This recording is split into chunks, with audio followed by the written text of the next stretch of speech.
Meus filhos, nós celebramos neste domingo a principal das festas da Santíssima Virgem Maria, Mãe de Deus, a festa da sua assunção em corpo e alma, à glória dos eleitos, à glória do céu. Se vocês já observaram bem, as festas dos santos geralmente são celebradas no dia da morte ou do martírio. É um costume que a Igreja adotou ainda desde o tempo dos 3 primeiros séculos em que a Igreja sofria perseguição e não podia celebrar publicamente. A missa geralmente era celebrada nas catacumbas, junto aos túmulos dos mártires. E anualmente se fazia a memória do martírio, do testemunho daquele santo e daquela santa. Daí que se nasceu o costume de celebrar os santos no dia em que eles deixam definitivamente a passagem neste mundo e são assumidos eternamente na presença de Deus no céu. É por esse motivo que geralmente os santos são celebrados no dia de sua morte, do seu martírio. Um exemplo clássico é o do padroeiro da nossa paróquia, São Paulo Apóstolo, celebrado no dia 29 de junho, quando se recorda o martírio dele e de São Pedro. Também, indo pela mesma lógica, a Igreja celebra a festa de hoje como a principal, o Dies Natalis, o dia em que o novo nascimento, a passagem deste mundo se completa para a Santíssima Virgem Maria, Mãe de Deus, e ela é assunta, portanto, à glória do céu. Hoje nós celebramos uma daquelas verdades de fé que, como vivemos num mundo cercado de hereges, o nome correto é esse, cercado de hereges que rejeitam a verdade católica, sempre somos instigados e provocados a perguntar: onde está na Bíblia? Vocês já ouviram essa pergunta aqui em Frei Paulo também? Porque em todos os lugares por onde eu passei, eles querem usar a Bíblia como se fosse um livro de caça-palavras. Vocês sabem o que é um livro de caça-palavras, não? A juventude de hoje não sabe mais, não. A gente que viveu o tempo do papel, literalmente do papel, ou comprando a revistinha, ou quando vinha num livro ou num jornal, a gente sabe. Mas a juventude do celular, do smartphone, talvez não saiba mais o que é um caça-palavras. Tem gente que lê a Bíblia como caça-palavras. Ah, esta palavra não está na Bíblia. Não existe. É mentira. Por exemplo, os testemunhos de Jeová vão dizer: onde é que está na Bíblia Santíssima Trindade? A expressão não existe. Mas a revelação de um só Deus em 3 pessoas está do começo ao fim do Novo Testamento. Onde é que está na Bíblia que Jesus é Deus? Ih, meu filho, está cheio de citação. Nem vou perder tempo aqui dizendo todas. Onde é que está na Bíblia a palavra missa? Desde ser besta. Isso era uma expressão quando terminava. Ite, em latim, ite, missa est, ide. Agora é a vossa vez na missão. Traduzindo ao pé da letra, num sentido bem claro e direto, seria, não é dizer vão, porque a missa terminou. Às vezes tem gente que traduz dessa forma, mas o original não diz isso. Ide. É vossa missão agora. O que vocês viveram aqui, o que vocês ouviram aqui, o que vocês aprenderam aqui, agora é missão de vocês, depois daqui, anunciar o resto do mundo. Ide e anunciai. Ide, é vossa missão. Foi o que Jesus mandou fazer. Então, por conta dessa expressão, é que o nosso culto dominical começou a ser chamado de missa. Onde é que está escrito que Nossa Senhora é Imaculada? Aí é outro assunto que a gente precisa de novo responder. Mas isso eu vou deixar para o dia 8 de dezembro. Onde é que está escrito que Maria está no céu?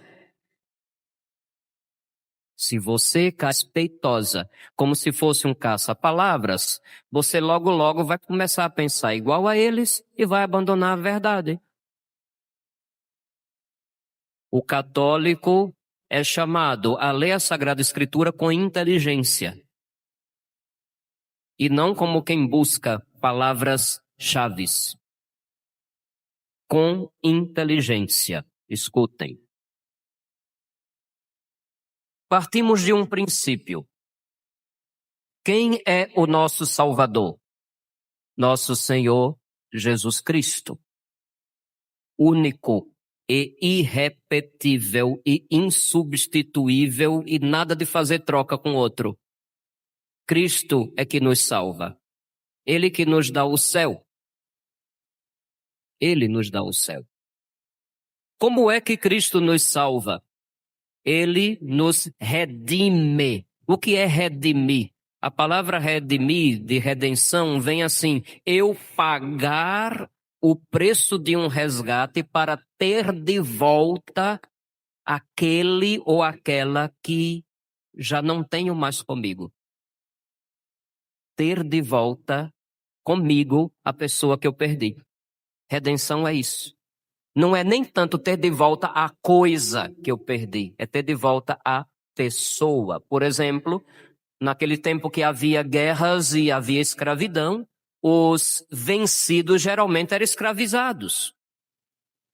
E às vezes os reinos eram muito próximos um do outro. Então a família que queria resgatar o seu parente ia lá, pagava um preço do resgate e aquela pessoa era então libertada novamente. Redenção é isso, é eu pagar o preço do resgate. Nosso Senhor, pela sua encarnação, paixão, morte e ressurreição, paga o preço do nosso resgate para nos arrancar a escravidão do mal e do pecado e nos trazer para a liberdade dos filhos de Deus. Assim nós somos salvos. Porém, vale ressaltar, algumas passagens da Escritura nos fazem perceber que no caso daquela que gerou o Filho de Deus conforme a carne, nela Deus agiu de uma forma diferente para salvá-la. O nosso modo de pensar bastante limitado e humano, porque nós vivemos no tempo, Deus vive na eternidade. A diferença já começa daí. Nós somos limitados à sequência de ações conforme o tempo, mas Deus não é limitado ao tempo cronológico como nós conhecemos. Deus é eterno, Ele está acima do tempo. E pela própria escritura do que está escrito no Evangelho, nos dá a entender que no caso de Nossa Senhora, a mãe de Jesus Cristo, Deus feito homem, Deus se antecipou em tudo no que diz respeito a Nossa Senhora. Lá no início do Evangelho de São João, no prólogo é dito assim: a lei nos foi dada por Moisés, mas a graça nos veio através de Jesus Cristo. Se a graça só nos vem através de Jesus Cristo, como você me explica que Nossa Senhora, antes do Verbo se fazer carne e habitar entre nós e se sacrificar numa cruz, conseguindo para nós a graça, como é que antes de tudo isso acontecer, um anjo mandado por Deus olha para ela e diz: alegra-te, cheia da graça. Se Deus não tivesse agido de forma antecipada nela, o anjo não poderia jamais dizer isso. Estaria cometendo um erro. Deus se antecipa nela.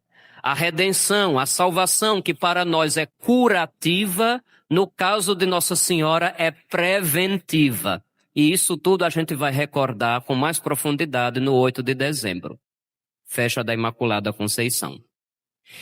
Como Deus antecipou nela a graça que viria por Jesus, o que nasceria dela logo em seguida, é justo pensar e também concluir, de acordo com a própria palavra da Escritura, que aquilo que aguarda cada crente em Jesus Cristo para o fim dos tempos, Deus nela também se antecipou. Não existe nenhuma passagem da Escritura dizendo: a mãe de Jesus foi levada aos céus. Literalmente dessa forma, não existe. Mas existem sinais. Existem sinais. E o sinal principal é da nossa primeira leitura de hoje. Apocalipse, começando no capítulo 11, no versículo 19, e continuando do capítulo 12, versículo 1 até o 6. Abriu-se o templo de Deus, uma visão que São João Evangelista tem quando estava preso na ilha de Patmos. Abriu-se o templo de Deus que está nos céus, e apareceu a arca. E depois apareceu um grande sinal. Recordem, São João Evangelista era hebreu de origem, era judeu como eu. Era hebreu. E para a memória dos judeus, a arca era o objeto mais sagrado que já passou por esta terra. Porque Deus prometeu que estaria ali, entre os querubins que havia no propiciatório sobre a arca, e atenderia a oração dos seus fiéis. E quando a arca aparecia, sempre havia um fervor renovado no povo de Israel. Foi com a arca que os sacerdotes, ao pisarem no rio Jordão, fizeram com que as águas se abrissem e o povo passasse e entrasse na terra prometida. Foi diante da arca que Davi dançou e ofereceu todo o seu amor a nosso Senhor. Foi graças à arca e para protegê-la e custodiá-la que Salomão construiu o seu templo de forma magnífica, que é de Macedo, o fundador daquela coisa universal. Por mais que gaste milhões, jamais vai conseguir agradar a Deus como Salomão agradou no primeiro templo. Dentro da arca, a arca era uma espécie de baú, para quem não sabe. Tinha mais ou menos 1,5 metro de comprimento,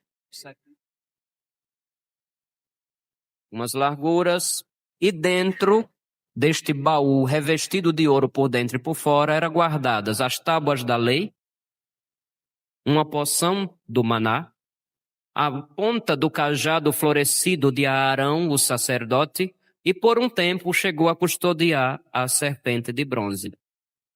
Se o Antigo Testamento são os sinais que preparam para a realidade que é Cristo, se dentro da arca estava a palavra na pedra, Cristo é a palavra viva. Se dentro da arca estava uma porção do maná, Cristo é o pão vivo que desceu do céu e dá vida ao mundo. Se dentro da arca estava apenas a ponta florescida do cajado de Arão, o sacerdote, Cristo é o verdadeiro sacerdote que nos abre o santuário do céu em definitivo. Se dentro da arca estava a serpente, uma imagem que um dia curou o povo de mordida de cobra venenosa, Cristo é aquele que, quando for levantado, salvará o mundo e atrairá todos a ele. A arca tinha esses símbolos dentro de si. Quem trouxe Cristo dentro de si? Nossa Senhora. É por isso que na ladainha de Nossa Senhora, um dos títulos dela é Arca da Aliança. O Antigo é sinal. No Novo Testamento acontece a realidade. E o São João diz, no templo que está no céu apareceu a arca e depois apareceu um grande sinal. Poxa!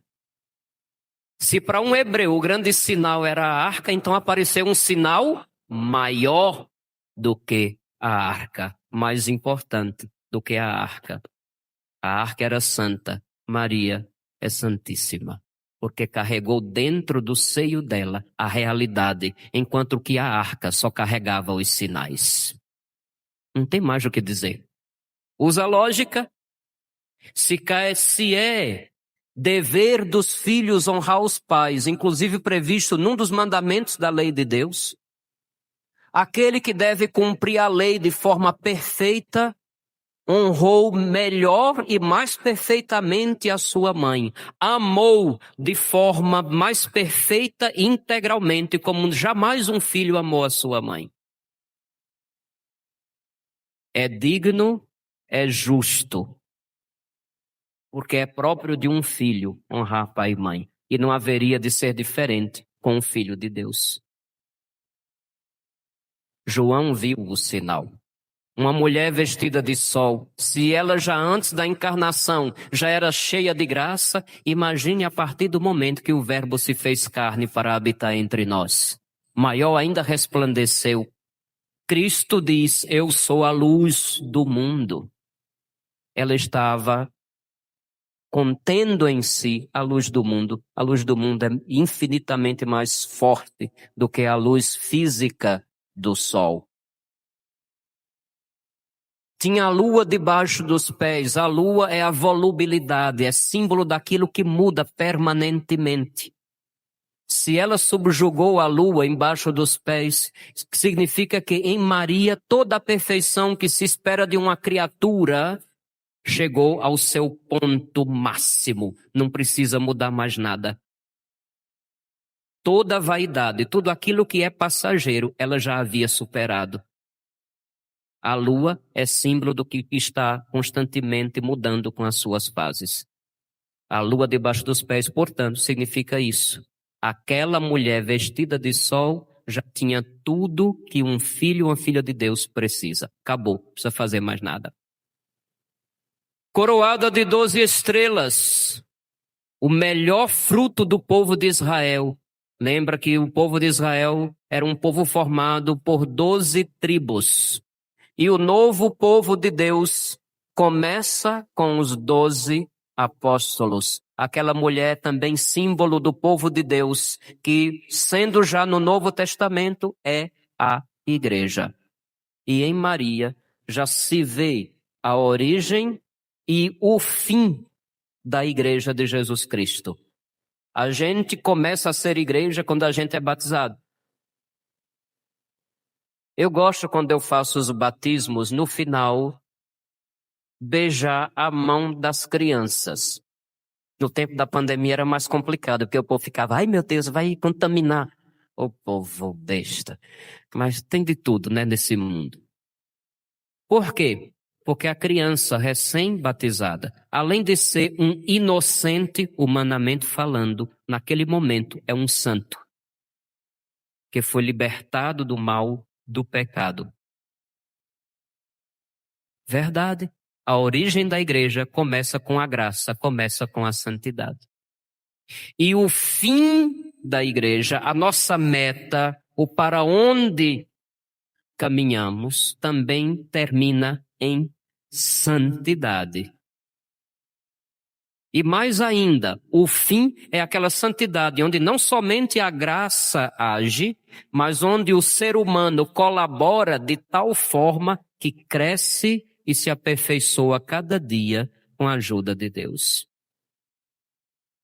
E como é que a gente cresce e se aperfeiçoa na graça que foi recebida por Jesus? À medida que a gente, vivendo as virtudes, ouvindo a palavra de Deus e praticando, a gente cresce em perfeição. Maria foi dita cheia de graça por um anjo.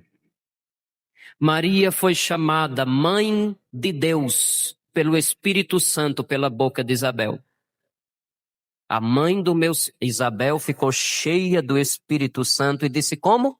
Bendita és tu entre todas as mulheres, bendito o fruto do teu ventre. Como eu posso merecer que venha a minha mãe do meu Senhor? Ou seja, se a mulher estava cheia do Espírito Santo e falou tudo isso, quem sou eu e quem é você para dizer o diferente? Para dizer que ela é uma qualquer. Não, ela é a mãe do meu Senhor. E nenhum judeu chamava de meu Senhor ninguém a não ser Deus.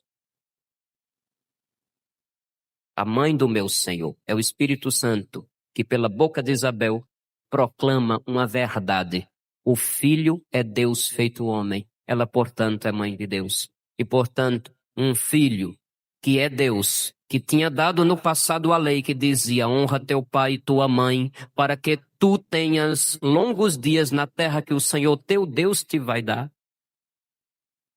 Traduzindo, honra teu pai e tua mãe, para que no céu tu recebas a recompensa daquilo que fizeste a teu pai e tua mãe. Era justo que aquele que é o autor da lei e que ao se encarnar cumpre a lei da forma perfeita, levasse isso até as consequências. Nós, as consequências físicas, emocionais, psicológicas. Deus, que é infinito, as consequências do que Deus faz são também infinitas. Portanto, a lógica, o amor de Deus para com seus filhos, o amor de Deus enquanto filho dela exige que assim seja. E foi graças a isso que a Igreja proclamou isso como verdade de fé, que a Santíssima Virgem Maria, Mãe de Deus, terminado o curso de sua vida na terra, foi elevada ao céu em corpo e alma. Ou seja, se ele tinha antecipado nela a graça antes de se encarnar, ele também antecipa nela aquilo que para nós só vai ocorrer definitivamente no fim dos tempos, quando nosso Senhor voltar para julgar os vivos e os mortos ressuscitarem para passar pelo juízo final e ser assumidos em corpo e alma, tal como o ressuscitado. Cristo é o primeiro e único que ressuscitou. Maria é a primeira dos que são ressuscitados por Cristo. Esta é a verdade, meus filhos, que nós proclamamos no dia de hoje. Aprenda a ler a Sagrada Escritura com inteligência. E junto com a igreja, reze, louve a Deus com as mesmas palavras que ele inspirou a sua Santa Mãe quando cantou, lhe louvou a Deus naquele dia. O poderoso fez em mim maravilhas, no plural. Não é apenas a maravilha de ter gerado o Filho de Deus, é a maravilha de ter dado a graça antecipadamente. É a maravilha de tê-la capacitado para ouvir a palavra e praticá-la. É a maravilha de ser a bendita entre as mulheres. É a maravilha de ter tido alguém que colaborou com a graça de tal forma que chegou à perfeição dos filhos de Deus e se tornou aquela mulher vestida de sol, onde não precisa mais mudança, porque já alcançou, com a ajuda de Deus, tudo que uma criatura pode alcançar em perfeição. Saibamos louvar a Mãe de Deus com as palavras do Magnificat. E saibamos dar esse testemunho nesse mundo cada vez mais herege e cada vez mais querendo que quer colocar Deus contra a parede, exigindo que tudo se encaixe numa lógica tão humana, tão materialista e tão limitada. Porque quando a gente pensa Deus conforme a nossa própria imagem, nós nos perdemos. Porque nós somos limitados e vamos sempre ter a tendência de querer achar que Deus tem os mesmos limites que nós. Não, Deus não tem os mesmos limites que nós. Ele é eterno, Ele é poderoso, Ele é infinito, Ele é amor. Se Ele mandou e Ele encarnado cumpre de forma perfeita, é justo, é lógico. E claro, ao longo da história, tantos milagres que provam que Maria está no céu são mais do que de sobra testemunhos de que ela de fato já vê a face do Pai que está nos céus. Que as nossas preces subam, pedindo a intercessão dela, porque se eu posso rezar por ti, tu por mim, quem já está vendo a face de Deus pode rezar por nós. Isso é justo, isso inclusive é bíblico, mas eu vou deixar para falar disso no dia 1º de novembro, festa de Todos os Santos. Tá vendo como uma coisa puxa a outra? E se a gente não presta muita atenção, a gente poderia passar o resto da noite aqui, mas eu fico com receio de que de repente alguém comece a se inquietar se ainda não jantou, ouvindo uma voz interior dizendo assim. Porque quando a voz interior grita, ninguém fica mais quieto no canto onde está sentado. Santa Maria, Mãe de Deus, rogai por nós, pecadores, agora E na hora. e na hora de nossa morte. Amém. Amém.